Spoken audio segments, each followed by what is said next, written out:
Hi, I'm Leslie Langdon. Today I'm going to show you how to work with glimmer mists and photo paper using stamps and some other little tricks. We're going to create this nice collage. It's very artsy. I plan to use it on a canvas, and I'll show you what I've done so far. So it's clearly not ready yet, but you can see the beginnings come together. We'll put that aside and we'll begin. So first things first, we want to stamp our bird cage. This is from Unity Stamp Company, from Free to Be, and we're going to be using No Caged Bird sentiment, and that is from She Sprouted Wings.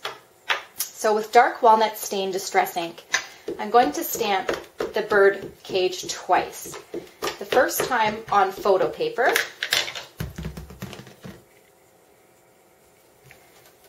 and the photo paper absorbs the ink really nicely. We'll get a really nice impression there.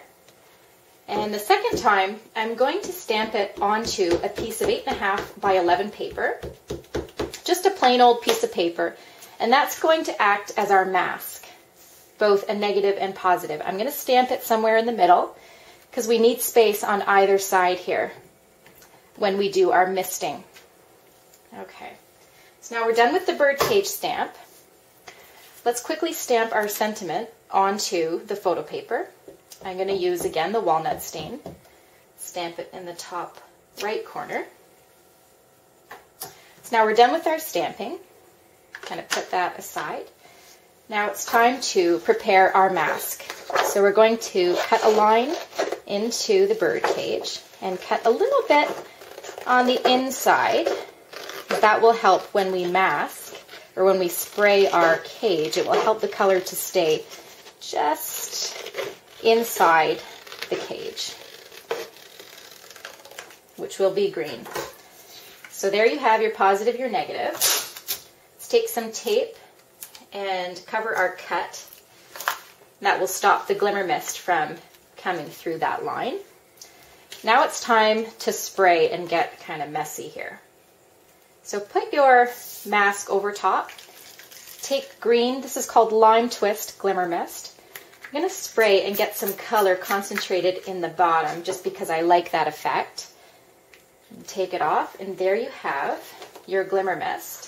If some gets a little under, don't worry, because we're going to actually cover this part with blue. Now, if I were doing this and it wasn't a tutorial, I would let this dry before I did the next step. But for the sake of time, I'm going to cover this with a mask. And I'm going to spray turquoise. And I like the concentrated color, so I'm going to spray a bit darker down there. And there you have it. So that was the misting part. Now to make it a little more artsy, I'm going to add some little circles. You can stop right here if you like this look. But I'm going to take it one step further and use the cap of a glimmer mist bottle. And I'm going to dip some glimmer mist. This color is called Winter Pine. I'm just going to put some circles here and there for fun. Just gives you something else to look at. All right, so maybe we'll stop there. And there you have it. So now we are going to create our frame. I'll take you back to the original example. We're going to go around the sides with a brayer using walnut stain, broken china distress ink, and then we're going to add, as a final touch, chalk ink. It's fluid chalk ink by Color Box. This is dark brown. So I'm going to use an example that I created this morning just for the tutorial because it's dry. So I'm going to take this one aside and I'll use that later for something else. Just wipe up a little bit. Baby wipes come in handy when cleaning this up.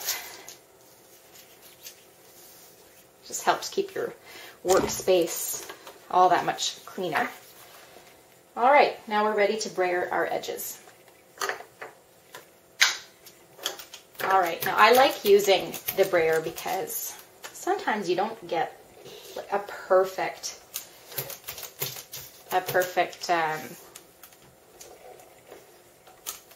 roll, I guess you could say. But I like that because I like kind of the distressed look of this. Okay, so I'll stop there with my brown because it is really dark. I'll put that aside. Now I want to add some blue, and the blue is going to kind of fill in some gaps here. And I want to go over the brown a little bit so you can see this blue coming through like that.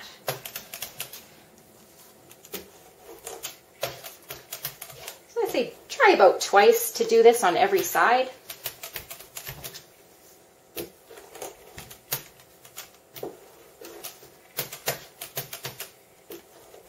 And as our final step, we'll just take the chalk ink, we'll go around the edges only, and this will finish off our collage of sorts.